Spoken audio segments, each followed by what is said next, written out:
que tant va arribar a ser, sobretot als anys 20, la febre textil a Cia Morella, que l'Ajuntament de l'època de 1920 va plantejar a una comissió militar que diu exactament: tan industriosa y activa hoy es Morella que merece, por su amor al trabajo, el ensanche de toda la población, para lo cual es un serio obstáculo ese cinturón de piedra que, si ayer la defendió, hoy la opine ilegal. La proposta, us diré quin era l'Ajuntament de l'època, era desfer els torreons i el cinturó de muralles de l'època. L'Ajuntament estava presidit pel copillero Antonio Arroyo Ortiz i tenim, com sempre, els consellers de l'Ajuntament, la majoria de són fabricants, a Juan Vinuendas Montserrat, Hermelando Martí, Francisco Ferreres Munián, Mariano Sebastià, Silvestre Moya, etc.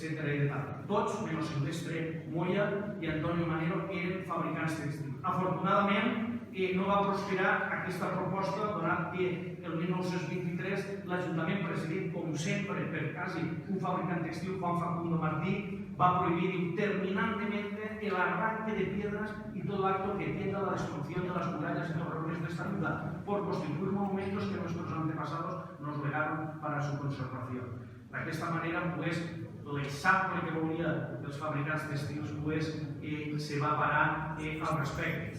Mireu, els principals caserons de Morella, any d'adquisició i el que pagaven en aquella època. Perquè us feu compte d'una cosa,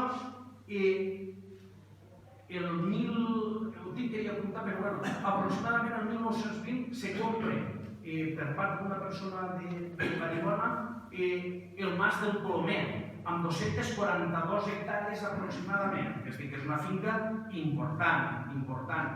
Se va pagar en aquella època 20.000 pessetes, l'any 1900, aproximadament 1920. Ara us diré el que costava comprar un edifici i fer la fàbrica sense comprar la maquinària. Bé, doncs Juan Adell Blasco, Adell, que després era Adell Listerni, se casaran, Adell Listerni, compra la fàbrica en el 1892, compra una finca urbana de 4 pisos i un hort, al carrer Confraria, que actualment és el carrer Sant Julià, que després en subhasta pública, en venda judicial, la va comprar Andrés Ferrer d'Arça en 1941. L'edifici preciós que hi ha a la Confraria i que després va ser per subhasta i se va comprar després de la Guerra Civil, arruïnat Juan Adell Blasco. Però estem parlant de 900 metres quadrats dins d'aquest teixit urbà compacte que té Morella. A qui va comprar? El matrimoni Colomer Zurita, Francisco Colomer Prates i Agustina Zurita Borràs. Va comprar aquest edifici. Juan Vinuendas Montserrat, el mateix. El que fa Juan Vinuendas és comprar al carrer Lord del Baró l'any 1900 a Tadeo Gasuda Gardiera. Tadeo Gasuda era de les famílies més riques de Morella des d'un punt de vista territorial, en masos, en finques rústiques, de tal. Compra tot el que després és front a la plaça Colón, tot el que serà des de l'Hort del Baró a la plaça Colón, l'edifici familiar de Vinuendas. Joaquín Ferreres Milián, el germà, Ferreres és el germà de Francisco Ferreres Milián. Joaquín Ferreres compra una finca urbana a Morella de 500 metres quadrats a la Costa Sunyer, el que serà l'Hotel Cardenal Herrán. Recorda que ho compren normalment, tots són de famílies nobiliàries, en aquest cas José María Salvador i Vicente. Compren tot una manzana per a posar la fàbrica. Francisco Ferreres Milián, que compra tot l'edifici del DIM. L'edifici del DIM eren uns horts amb un dret d'aigua que tenia una nòvia per a instal·lar la seva fàbrica. Ho compren en 1903. La Societat Ripollès i Ferreres, els primers títols, el mateix. Hermelando Martí Querol, el mateix, a la Viuda Comte de Creixell, l'edifici a la plaça del Portal de Sant Miquel, que avui en dia està... Mariano Sebastià Messeguer, el mateix, al Comte de Creixell, els compra tot l'edifici, l'edifici de la Letra, tot el que és Blasco de Laguna i Cuesta Borràs, que és enorme.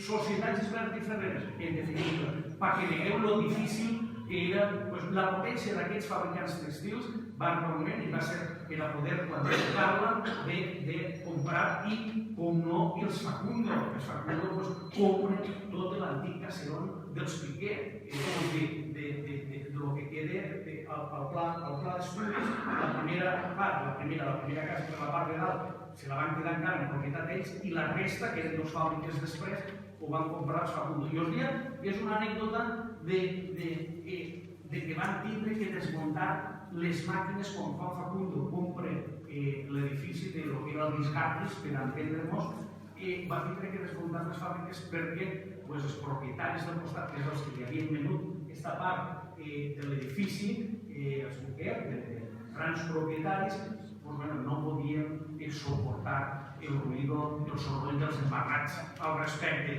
Li van pagar una indemnització de quasi el doble del que va costar la vivenda. El pacte, quan provat en notari, era que quan ells moriren, eren els dos solters, un Budó i l'altre solter, podia seguir amb la fabricació, perquè us doneu, i no és una anècdota, el canvi que experimenta Morella en l'adopció de l'electricitat. I acabem ja definitivament en la part, voldria dir alguna cosa de la part del protagonisme